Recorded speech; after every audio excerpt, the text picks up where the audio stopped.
Othello Othello হল নাটকের প্রধান চরিত্র এবং জন্মসূত্রে একজন মুর অর্থাৎ কালো চামড়ার মানুষ। সে হল একজন বীর যোদ্ধা। ডেসডিমোনা ডেসডিমোনা হল ভেনিসের সেনেটের ব্রাবানশিওর মেয়ে এবং ওথেলোর স্ত্রী। সে একজন সুন্দরী, নিষ্পাপ এবং পবিত্র মহিলা। ব্রাবানশিও ব্রাবানশিও হলেন ভেনিসের একজন ধনী সেনেটর এবং ডেসডিমোনার পিতা। ক্যাসিও ক্যাসিও হল ভেনিসের একজন তরুণ এবং সুদর্শন ফ্লোরেন্টাইন সৈনিক। সে ওথেলো এবং ডেসডিমোনা দুজনেরই বন্ধু। তার বন্ধুভাবাপন্ন প্রকৃতি এবং মাধুর্য সহজেই স্ত্রীলোকেদের আকর্ষণ করত। ইয়াগো ইয়াগো হল নাটকের খলনায়ক। সে হল ভেনিসের সৈন্যদলের একজন বয়োজ্যেষ্ঠ সৈনিক এবং এমিলিয়ার স্বামী। এমিলিয়া এমিলিয়া হল ইয়াগোর স্ত্রী এবং ডেসডিমোনার পরিচারিকা। ভেনিসের ডিউক ভেনিসের ডিউক হলেন একজন অত্যন্ত জ্ঞানী মানুষ এবং পক্ষপাতশূন্য বিচারক। মন্ট্যানো মন্ট্যানো হলেন সাইপ্রাসের একজন যোগ্য অফিসার। রোডারিগো রোডারিগো হলেন ভেনিসের একজন নামকরা ব্যবসায়ী। সে ডেসডিমোনাকে খুব পছন্দ করে এবং তাকে বিয়ে করতে চায়।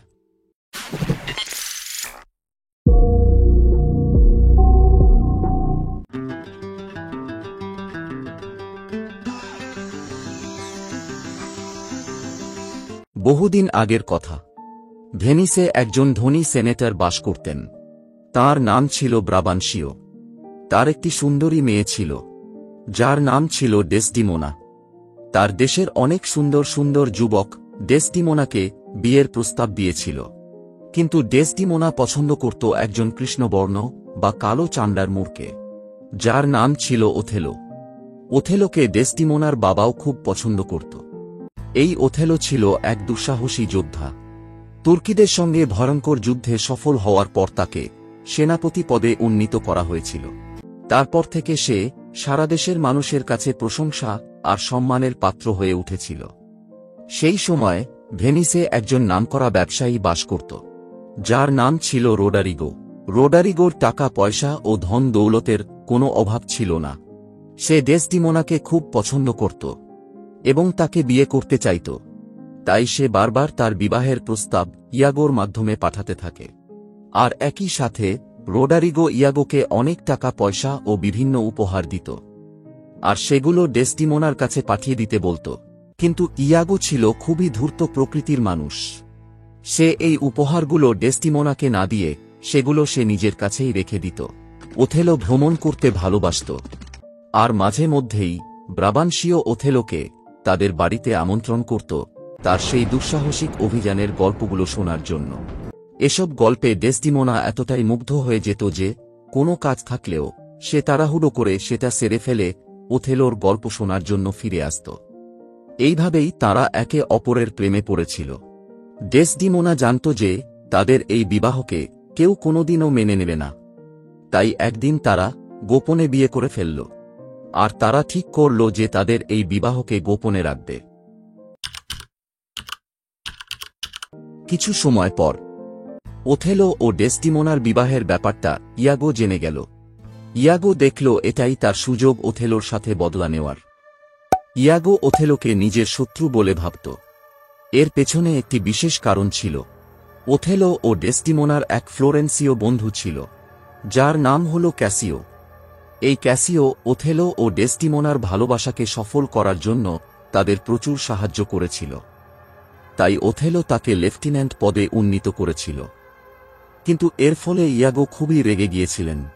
এই পদের জন্য সবথেকে বেশি আমি যোগ্য ছিলাম, কিন্তু ওথেলো আমার সাথে বিশ্বাসঘাতকতা করেছে। তাই আমি ওথেলো, ক্যাসিও ও ডেসডিমোনা এই তিনজনের থেকে খুব তাড়াতাড়ি প্রতিশোধ নেব। ওথেলো ও ডেসডিমোনার বিবাহের কথা জানার পর ইয়াগো রোডারিগোর কাছে গিয়ে তাকে উত্তেজিত করার জন্য বলল যে, তুমি শুনেছ, ওথেলো ডেসডিমোনাকে বিয়ে করে নিয়েছে। তাই এখন আমরা যদি কোনোভাবে তাদের সংসার ভেঙে ফেলতে পারি, তাহলে আমার প্রতিশোধ নেওয়াও হবে এবং তুমি তোমার প্রাণের থেকেও প্রিয় ডেসডিমোনাকেও পেয়ে যাবে। তাই আমার কথা মন দিয়ে শোনো। ওথেলো যে ডেসডিমোনাকে বিয়ে করেছে এটা ডেসডিমোনার বাবা ব্রাবানশিও জানে না। আমরা ডেসডিমোনার বাবার কাছে যাব এবং এই ব্যাপারটা তাকে জানাব। তাহলে তিনি তাদের উপরে চটে যাবেন এবং ওথেলোকে শাস্তি দেওয়ার ব্যবস্থা করবেন। পরিকল্পনা মতো তারা দুজনে ব্রাবান্সিওর বাড়ি গেল এবং তাকে এই কথাটা জানাল। প্রথমে ব্রাবান্সিও তাদের কথা বিশ্বাস করলেন না। পরে তিনি তাদের কথা বিশ্বাস করতে বাধ্য হলেন। সবকিছু জানতে পেরে ব্রাবান্সিও কিছু লোকজন সাথে নিয়ে ওথেলোর বাড়ির দিকে এগিয়ে যেতে লাগলেন। তখন ইয়াগো তার বিশ্বাস ধরে রাখার জন্য ওথেলোর পাশে গিয়ে দাঁড়াল। ওথেলো দেখতে পেল যে অনেক লোকজন জড়ো হয়ে তার বাড়ির দিকে এগিয়ে আসছে। এসব দেখে ওথেলো তরবারি বের করল, কিন্তু হঠাৎ সেখানে একজন দূত এসে জানালেন যে ডিউক অফ ভেনিস তাকে যত দ্রুত সম্ভব তাঁর দরবারে উপস্থিত হওয়ার জন্য আদেশ দিয়েছেন। ব্রাবান্সিও যখন ওথেলোর সামনে গেল তখন ওথেলো ব্রাবান্সিওকে জানাল যে ডিউক অফ ভেনিস তাকে যেতে বলেছেন। তখন ব্রাবান্সিও এবং ওথেলো দুজনেই ডিউকের দরবারে গেল। ব্রাবান্সিও ভেনিসের ডিউককে জানালেন যে ওথেলো আমার একমাত্র সরল এবং নিষ্পাপ মেয়েকে জাদুমন্ত্রের দ্বারা মন্ত্রমুগ্ধ করে আমার কাছ থেকে চুরি করে নিয়ে গেছে। এরপর আপনি দয়া করে ওথেলোর বিচার করুন। এরপর ডিউক অফ ভেনিস ওথেলোকে আত্মপক্ষ সমর্থনের অনুমতি দেয়।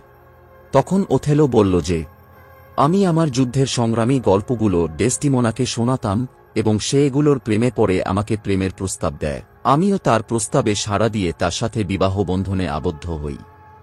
এদিকে সেই সময় ডেসডিমোনা ডিউকের দরবারে এসে হাজির হয় এবং ওথেলোর কথাকে সমর্থন করে বলল যে ওথেলো একদম ঠিক বলছে। আমি ওর গল্পগুলো শুনে মুগ্ধ হই এবং ধীরে ধীরে আমি ওর প্রেমে পড়ে যাই। তাই আমি ওকে বিবাহ করি। এতে ওথেলোর কোনো দোষ নেই। এরপর ডিউক অফ ভেনিস ব্রাবান্সিওকে বুঝিয়ে শুনিয়ে এই ব্যাপারটা এখানেই মিটিয়ে দেয়।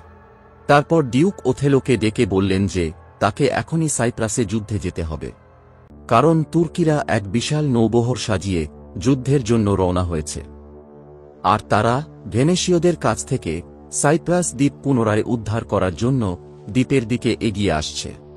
অন্যদিকে ডেসডিমোনা তার পিতাকে বলল যে আমার জীবন ও শিক্ষার জন্য আমি তোমার প্রতি কৃতজ্ঞ, কিন্তু এখন আমাকে আমার প্রেমিক ও স্বামী ওথেলোর জন্য এক বড় কর্তব্য পালন করতে হবে। ঠিক যেমনভাবে বহু বছর আগে আমার মা তোমাকে পছন্দ করেছিল, তার পিতার চেয়েও তোমাকে বেশি গুরুত্ব দিয়ে। এই কথা শুনে ব্রাবান্সিও রেগে গিয়ে ওথেলোকে বললেন যে একে আমার কাছ থেকে অনেক দূরে নিয়ে যাও। আমি এর মুখ আর দেখতে চাই না। আর আমি ঈশ্বরকে ধন্যবাদ জানাই যে আমার আর কোনো সন্তান নেই, নয়তো ডেসডিমোনার এই ব্যবহার আমাকে স্বেচ্ছাচারী করে তুলত এবং আমি তাদের পরিত্যাগ করতে বাধ্য হতাম। আর সাবধান থাকবে, কারণ যে মেয়ে তার বাবাকে ঠকিয়েছে সে হয়তো তোমাকেও ঠকাতে পারে। এই কথা শুনে ডেসডিমোনা তার বাবার উপর প্রচণ্ড রেগে গেল। সে তার বাবাকে বলল যে আমি আর এখানে এক মুহূর্তের জন্যও থাকতে চাই না, আর আমি এই মূর্খকে ভালোবেসেছি তার সাথে সারা জীবন কাটানোর জন্যেই। এরপর ওথেলো ও ডেসডিমোনা নৌকায় করে সাইপ্রাস দ্বীপের দিকে রওনা দিল। কিন্তু তারা সেখানে পৌঁছে জানতে পারল যে সাইপ্রাস দ্বীপের দিকে আসার সময় তুর্কি নৌবাহিনী ঝড়ের কবলে পড়ে বিধ্বস্ত হয়ে গেছে এবং তাদের আক্রমণ করার মতো আর কোনো শক্তি নেই। তাই সেই দ্বীপের বাসিন্দারা সেই দিনটিকে উৎসবের মতো পালন করতে চায়। সেই দিন সন্ধ্যায় উৎসবে ওথেলো ক্যাসিওর উপর দায়িত্ব দিল যে সৈন্যরা যাতে অতিরিক্ত মদ না খায় সেই দিকে লক্ষ্য রাখতে। সেই রাতে চতুর ইয়াগো এক চক্রান্ত করল। সে ক্যাসিওকে বাধ্য করল চূড়ান্ত মদ্যপান করতে। আর মদ্যপান করার পর ক্যাসিও মন্টানো নামে এক যোগ্য অফিসারের সাথে ঝামেলায় জড়িয়ে পড়ল। ইয়াগো পরিস্থিতির সুযোগ নিল এবং সকলকে জাগিয়ে তুলল। ওথেলো জেগে উঠে ক্যাসিওর কাছে এই সব আচরণের কারণ জানতে চাইল, কিন্তু লজ্জায় ক্যাসিও কোনো জবাব দিতে পারল না, শুধু মাথা নিচু করে দাঁড়িয়ে থাকল। ফলে ওথেলো ক্যাসিওকে তার উন্নীত পথ থেকে সরিয়ে দিল। ওথেলো সেখান থেকে চলে যাওয়ার পর ইয়াগো ক্যাসিওর কাছে গিয়ে বলল যে বন্ধু, তুমি একটা কাজ করো। তুমি যদি ওথেলোর স্ত্রী ডেসডিমোনাকে গিয়ে একটু ভালোভাবে বলতে পারো, তাহলে হয়তো তুমি তোমার পদ ফিরে পাবে। ইয়াগোর কথা মতো ক্যাসিও ডেসডিমোনার সাথে গোপনে দেখা করল। আর ডেসডিমোনা ক্যাসিওকে কথা দিল যে সে তার স্বামীর কাছে ক্যাসিওর হয়ে ওকালতি করবে। সেই দিন রাত্রে ডেসডিমোনা ওথেলোকে বলল যে ক্যাসিও নিজের ভুল বুঝতে পেরেছে, তাই দয়া করে ওকে ওর পদটা ফিরিয়ে দিন। আর এই ক্যাসিওই হলো সেই ক্যাসিও যে আপনার হয়ে আমার কাছে প্রেম নিবেদন করতে এসেছিল। আমি মাঝে মধ্যে ওর কাছে আপনার নিন্দা করেছিলাম, কিন্তু সে সর্বদা আপনার পক্ষ নিয়েছিল। তাই এইবারের মতো ওকে ক্ষমা করে দিন। আচ্ছা ঠিক আছে, আমি ওর পদ ওকে ফিরিয়ে দেব, কিন্তু আমাকে একটু সময় দাও। একদিন ক্যাসিও এবং ডেসডিমোনা যখন এই ব্যাপারে কথা বলছিল, সেই সময় ইয়াগো এবং ওথেলোকে সেই ঘরে প্রবেশ করতে দেখে ক্যাসিও সেই ঘরের পিছনের দরজা দিয়ে চোরের মতো পালিয়ে গেল। এসব দেখেও কিন্তু ওথেলো প্রথমে কিছু মনে করল না। এরপর ওথেলো ডেসডিমোনার সাথে কথা বলতে লাগল এবং এই ব্যাপারটা ভুলেই গেল। কিন্তু ডেসডিমোনা যখন সেখান থেকে চলে গেল, তখন ইয়াগো ওথেলোর মনে সন্দেহ বসিয়ে দিল যে ক্যাসিও এবং ডেসডিমোনা দুজনেই দুজনকে ভালোবাসে, তাই তারা গোপনে দেখা করতে এসেছিল। ওথেলো কিন্তু সেই কথায় বিশ্বাস করল না। তখন ইয়াগো ওথেলোকে বলল যে, আপনি ডেসডিমোনাকে যে রুমালটি উপহার দিয়েছিলেন সেটি আমি ক্যাসিওর হাতে দেখেছি। সেই রুমালটি দিয়ে ক্যাসিও নিজের মুখ মুছতেছিল। এটা যদি সত্য হয়ে থাকে, তাহলে আমি 3 দিনের মধ্যেই ক্যাসিওকে মৃত্যুদণ্ডে দণ্ডিত করব, আর ওই সুন্দরী শয়তানকে আমি নিজের হাতে হত্যা করব। এরপর ঘটনাটির সত্যতা যাচাই করার জন্য ওথেলো ডেসডিমোনার কাছে গিয়ে রুমালটি চাইল, কিন্তু ডেসডিমোনা রুমালটি দিতে ব্যর্থ হল, কারণ সেটি তার কাছে ছিল না। এতে প্রচণ্ড রেগে গিয়ে ওথেলো ইয়াগোকে আদেশ দিল যে সে যেন ক্যাসিওকে হত্যা করে, আর ওথেলো নিজে গেল ডেসডিমোনাকে হত্যা করতে। কিন্তু সে একবারও ভাবল না যে সেই রুমালটা কিভাবে ক্যাসিওর কাছে গেল। ঘরের ভিতর গিয়ে ঘুমন্ত অবস্থায় থাকা ডেসডিমোনাকে হত্যা করে ওথেলো। তারপর আহত ও রক্তাক্ত অবস্থায় ক্যাসিও সেখানে উপস্থিত হয়। তার সঙ্গে আসে এমিলিয়া, মন্টানো এবং বন্দী অবস্থায় থাকা ইয়াগো। ডেসডিমোনার মৃত শরীর দেখে থাকতে না পেরে এমিলিয়া সকলকে সত্যিটা জানাল। ডেসডিমোনার কোনো দোষ নেই। আমি ইয়াগোর কথায় বাধ্য হয়ে ডেসডিমোনার ঘর থেকে রুমালটা চুরি করে ক্যাসিওর ঘরে রেখে দিয়েছিলাম। ডেসডিমোনা ও ক্যাসিও পুরোপুরি নির্দোষ। এই কথাটি শোনার পর নিজেকে একজন খুনি ভেবে ওথেলো নিজেও আত্মহত্যা করে। এই অপরাধের জন্য ইয়াগোকে কঠিন নির্যাতন সহ মৃত্যুদণ্ডে দণ্ডিত করা হয়। কিন্তু ভেনিস বিশিষ্ট সেনাপ্রধানকে হারিয়ে বিলাপ করতে থাকে।